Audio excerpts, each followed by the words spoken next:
মানে না বোদার করি না, বাট আমি এমনিতে অনেক ওপেন, মানে আছে না যে আমি কাউকে ডেট করছি বা প্রেম করছি বা হোয়াটএভার, লাইক মানে এটা গোপনে বিয়ে করেছি, মানে এভরিবডি নোজ দ্যাট না। রাইট রাইট, হ্যাঁ হ্যাঁ একদম। মানে সেকেন্ড বিয়ে যদি করতে থাকো সেটা 8 বছর পরে 8 বছর পরে তুমি ওপেন করবে না। ওকে, না ওটা আমি ওরকম করে প্ল্যানই করছি না এখন পর্যন্ত, বাট এগুলো তুমি ফিল করো না? না, আমি এমন কিছু করি না যার কারণে আমার সিনেমা বিদ্বেষী হয়ে যাবে। তুমি অ্যানসার দাও কম। হ্যাঁ, মানে আমি সিনেমা বিদ্বেষী হয়ে গেছে, আমি এমন কিছু করে ফেলেছি না, আমি তো কোনো জাতীয় কোনো অপরাধ করিনি, আমি তো অন্য কিছু করিনি যে আমার সিনেমা বিদ্বেষী হবে। আমি আসছি সিনেমা করতে, অ্যান্ড আমার সিনেমার ক্যারিয়ার বেশি দিন হয়নি, আমি এটা এনজয় করছি এবং আমি এটা এনজয় করতে চাই, আমি অনেক দিনের জায়গায় থাকতে চাই, কাজ করতে চাই।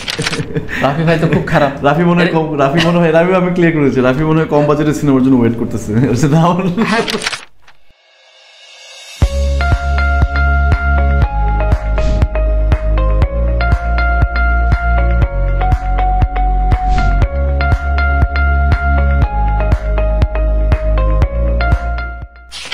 প্রিয় দর্শক, সবাইকে স্বাগত জানাচ্ছি আর কিছু সিরিয়ামিক্স তানভি তারেক শো।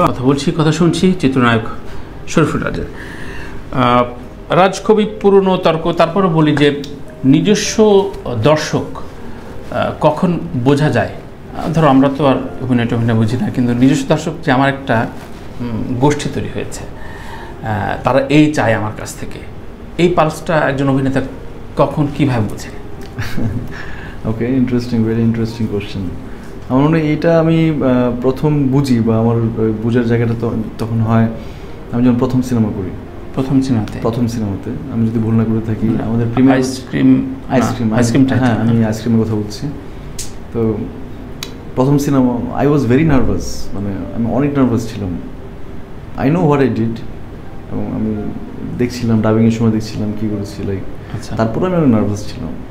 বাট সিনেমাটা রিলিজ হওয়ার পরে প্রিমিয়ারে যেদিন হলো, আফটার প্রিমিয়ার মানে আমি কিছু মানুষকে দেখছিলাম, দে আর হ্যাপি।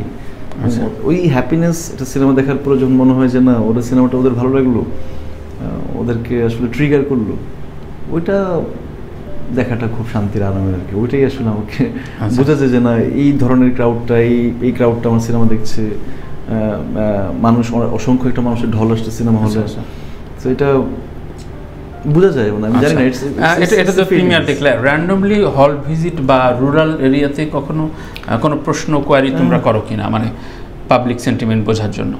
না, কারণ শহরের বাইরে আমার যে এক্সপিরিয়েন্স সিনেমা নিয়ে যতবার যাওয়া, সেটা আমি যদি আইসক্রিম থেকে বলি, আইসক্রিমের পরে আমি পড়ার নিয়েও অনেক জায়গায় ঘোরাঘুরি করছি, আমি মিম, রাফি, ইয়াশ। সো আমার বাইরের যে অবস্থা দেখলাম, আমাদের শহর ছাড়া বাইরের যে সিনেমা হলগুলো, ওই সিনেমা হলে আসলে নিজে বসে সিনেমা দেখার মতো আসলে মানে জায়গা নেই। মানে আমি যেটা এক্সপিরিয়েন্স করে আসছি, মানে না সেটার কোনো পরিবেশ বান্ধব, না আসলে আপনার ফ্যামিলির মানুষকে নিয়ে সিনেমা দেখতে পারবেন, সাউন্ড কালারের যা অবস্থা, সেটা তো পরের ব্যাপার না। আপনি একটা সিনেমা দেখানোর জন্য সেটাকে কি উপযোগী করে তোলা, তাই না? তো মানুষ আসলে কেন সিনেমাটা দেখবে? আপনি তাকে ওই কমফোর্টটা দেবেন। সেই এখনো যদি সেই ভাঙ্গা চেয়ার, টেবিল টুবিল, এটা সেটা আমি জানি না, আপনার মফস্বল এলাকাগুলোর মধ্যে যান। ইনফ্যাক্ট রিসেন্টলি আমি শুটিং করলাম দেয়ালের দেশের একটা শুটিংয়ের ছোট্ট একটা সিন ছিল আমাদের ফার্মগেটের আনন্দ সিনেমা হলে। আচ্ছা, বুবলি আমার সাথে ছিল। আমি বুবলিকে বলছিলাম যে আমরা সিনেমা করছি, বাট এই জায়গায় বসে এভাবে বসে সিনেমা আমি তো দেখবো না কোনোদিন এসে। আমরা আলাপ করছি, হ্যাঁ আমরা এমনি আলাপ করছি। বুবলিকে তুমি কি আসবে কখনো? বললো না, মানে এটা কি, মানে what is going on? So আমার সিনেমাটা, আমরা যে ধরনের সিনেমা করি, আমার আমি বিশ্বাস করি যে এখন বাংলাদেশের সিনেমাটা খুব ভালো জায়গায় এটা বিলং করছে, সবাই কাজ করতেছে, অনেক সিনেমা হচ্ছে। রিসেন্টলি তো লাস্ট ঈদে সুরঙ্গ, প্রিয়তম খুব ভালো ব্যবসা করলো। তো এখন তুমি সিঙ্গেল স্ক্রিন একেবারে চলে যাক, এটাই চাও? মানে সিঙ্গেল স্ক্রিন দর্শক না গেলেও ওগুলোকে রেনোভেট করা খুব ইম্পর্টেন্ট, কারণ রেনোভেট করলে কি হবে, এই যে মানুষের এঙ্গেজমেন্টটা বাড়বে। যখন আসলে ওই জায়গায় নির্দিষ্ট সংখ্যক মানুষ যেত, ওই জায়গায় আসলে তখন আসলে এলাকার মানুষ, ওই জায়গার মানুষগুলোদের এঙ্গেজমেন্ট হবে। তো তার কারণে আসলে রেনোভেট করাটা খুব ইম্পর্টেন্ট, মানে উপযোগী করে তোলা সিনেমা হলটাকে। এটা করলে হয়তো ভালো হবে। পরবর্তীতে কবি আসছে, এখন পর্যন্ত প্ল্যান, এখন পর্যন্ত তুমি কি এই ধরনের একটা সংখ্যা ভোগো কেন? 3 ইয়ার্সের একটা শিডিউল দিয়ে দিতে হবে, বা এরপরে এই ছবিটা আমি করব, নাকি না কবিটা শেষ হচ্ছে এরপর ভালো গল্প হলে আমি করব? হ্যাঁ, একটু এরকম আছে, মানে এরকম 3-4 বছরের জন্য স্কেজুয়াল দিয়ে দেওয়াটার জন্য আমার জন্য খুব টাফ। মানে আমি গ্যাপ দিব না দর্শকদের, এরকম একটা না না আমি ওরকম করে না না একদমই না। মানে আমি ন্যাচারালি যেটা হয় স্ক্রিপ্ট আমার সিনেমা শেষ হওয়ার পর পুরো শুটিংটা আমি শেষ করি, দেন শেষ করার পরে I need some time for my vacation, আমি নিজে একটু ঠিকঠাক হয়ে একটু ঘুরে ঘুরি, দেন হচ্ছে আসার পরে নেক্সট কোনো কাজ থাকলে ওটা নিয়ে আমি প্রিপারেশন নিই। রাজের বন্ধুভাগ্য কেমন? খুবই ভালো, I have so many friends. So many friends. তখন কখনো তারা বিট্রে করেনি তোমার সাথে? সেটা তো এক্স্যাক্টলি বলাটা খুব ডিফিকাল্ট, বাট হ্যাঁ আমার কাছের যারা বন্ধু, যাদেরকে আমি অনেক পছন্দ করি, যারা আমাকে অনেক পছন্দ করে, ওরা আমার জন্য অনেক লাকি। আমি আমার স্কুল কলেজের ফ্রেন্ড আমার জন্য অনেক লাকি, স্টিল মানে ওদের সাথে আমি কমিউনিকেট করি, মানে যাই কথা বলি, তো ওরা খুব দারুণ। আচ্ছা আচ্ছা, একটা কমন কথা সবাই বলে ইন্ডাস্ট্রির বন্ধু হয় না, বন্ধু করা উচিত না। তুমিও কি সেভাবেই মতাদর্শে বিশ্বাসী কিনা, বা তুমি তোমার জীবনেও সেরকম পাও কিনা যে ইন্ডাস্ট্রিতে আসলে বন্ধু করাটা খুব মুশকিল? বন্ধুত্ব ব্যাপারটা তো দেখেন এরকম না যে প্ল্যান করে কারোর সাথে বন্ধুত্ব করলাম, রাইট? হ্যাঁ, তাই না? বন্ধুত্বের ব্যাপারটা তো এক ধরনের সখ্যতা। যেহেতু আমি যে কাজ করি, হ্যাঁ আমার যেমন Siam is my very good friend, like আছে না যে এটা এটা এটা ইটস বন্ডিং। আচ্ছা, আমার বন্ডিংয়ের রিলেশনশিপটা খুব মজা লাগে। আপনার সাথে আমার বন্ডিংটা কীভাবে কীরকম, ওই ফ্রেন্ডশিপটা ইন্টারেস্টিং। এখানে খুব স্বার্থ কাজ করে ফেলে আর সিয়াম বা তোমাদের কলিগদের ভেতরে যেই হোক? আমার মনে হয় না, আমার তো করে না। তোমার বিপদ বা যে কোনো কেওয়াজ বা লাস্ট কন্ট্রোভার্সির সময় বলা হয় যে রাজের আশেপাশে রাজের কলিগটা ছিল না?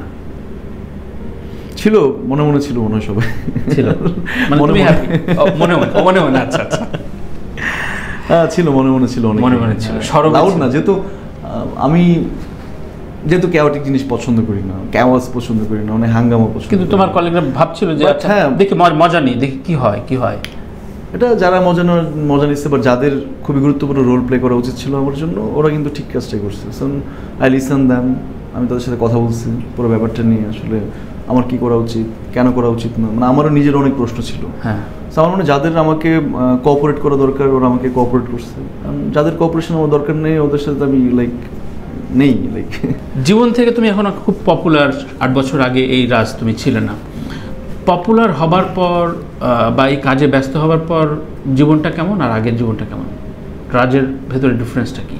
বেসিক ডিফারেন্স নাই, বাট আগের মতো করে আমি অনেক কিছু করতে পারি না, যেহেতু আমি অনেক আড্ডাবাজি, মানে আমি অনেক আড্ডাবাজি পছন্দ করো? অনেক আমি এখানে ওখানে খেতে চলে যাই, এটা করি সেটা করি, মানে আমি আগে বাসায় কম থাকতাম, বাইরে বেশি থাকতাম। আচ্ছা, এখনকার ব্যাপারটা হয় যে বাইরে কাজের জন্য যাওয়া হয় আর ফ্রি টাইমটা বাসায় সিনেমা দেখা, গান শোনা, বই পড়া, এরকম হয়ে গেছে আর কি একটু। আচ্ছা, তুমি যেহেতু একটু কম কথা বলো বা গণমাধ্যমের সাথে ফেস করো কম, সেজন্য যেহেতু এখন বিস্তৃত মিডিয়া আর কি, কে কখন কোন বুমটা তোমার সামনে ধরছে তুমি নিজেও জানো না অথেন্টিক কিনা। সো এই জায়গায় অনেক কিছু রিউমার ছড়া যায়, এবং সেক্ষেত্রে রাজের রিউমারটা খুব বেশি ছড়িয়েছে গত 2 বছরে বিভিন্ন রকমভাবে। এর সাথে প্রেম, ওর সাথে বিয়ে দিয়ে দিচ্ছে, ওর সাথে অনেক রকম ঘটনা ঘটছে। প্লিজ আমাকে can please tell me, like ওরা কোথায় এখন, কেউ কি খালি আছে? এই জিনিসগুলোর আসলে ব্যাখ্যা কি দিন শেষে এখন যদি আপনাকে এখন এসে জানতে চাই আপনার কাছে, হ্যাঁ, যে আসলে এটার কি হয়েছিল, মানে কেন, ওয়াই, সো এটার ইকুয়েশন মনে হয় আপনি বুঝে যাবেন, মানুষও বুঝে যাবে, কেন না লাইক হচ্ছে শুধু মানে এগুলো রিউমার্স তো রিউমার্স।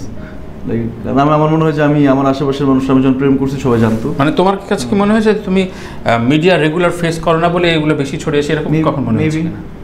মেবি, বাট তুমি বদার করো না? না, বদার করি না, বাট আমি এমনিতে অনেক ওপেন, মানে আছে না যে আমি কাউকে ডেট করছি বা প্রেম করছি বা হোয়াটএভার, লাইক মানে এটা গোপনে বিয়ে করেছি, মানে এভরিবডি নোজ দ্যাট, না? রাইট, হ্যাঁ একদম। মানে সেকেন্ড বিয়ে যদি করতে থাকো সেটা 8 বছর পরে 8 বছর পরে তুমি ওপেন করবে না।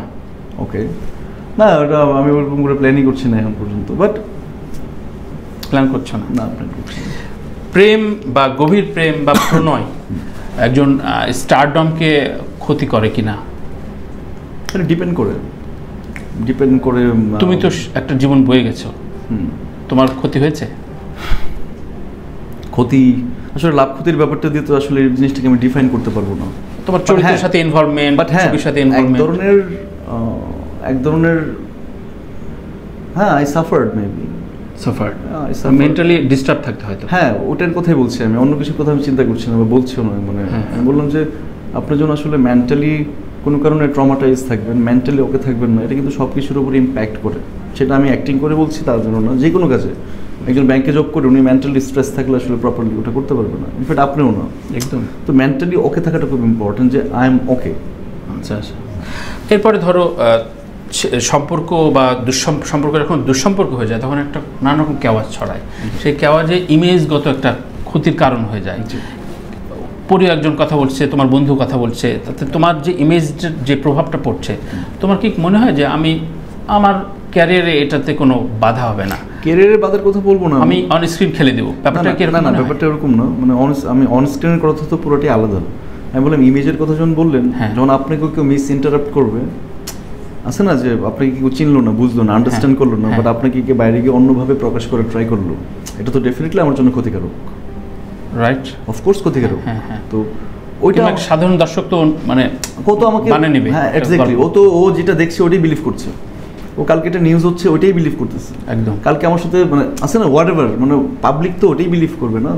তো আসলে রিয়েল আমিটা তো আসলে খুব কম মানুষ জানে, আমার আশেপাশের মানুষ জানে, যাদের সাথে আমি উঠা বসা করি তারা জানেন। সো এটা মাঝে মধ্যে একটু বিব্রতকর, কারণ ওইটা এইসবের জন্য আমার ইমেজে প্রবলেম হবে, এটা মেনে নিতে একটু প্রবলেম সামটাইমস, বাট এটা ছাড়া ফাইন। আচ্ছা আচ্ছা আচ্ছা, এটা ছাড়া ফাইন।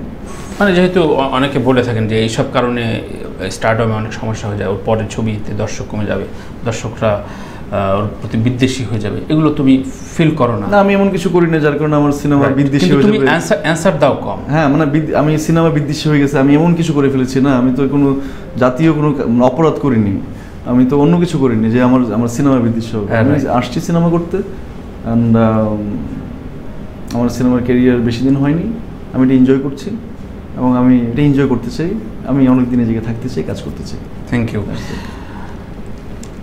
শেষ করি এই প্রসঙ্গটা, তারপর আমি সিনেমা একটু ঢুকবো। সেটা হচ্ছে অনেকে অনেক রকম প্রশ্ন তোলে তোমার সম্পর্কে, অনেক তর্ক তোলে, বিতর্ক তোলে, সেগুলোর অপরপক্ষের যে অ্যান্সার, রাজের কোনো অ্যান্সার পাওয়া যায় না।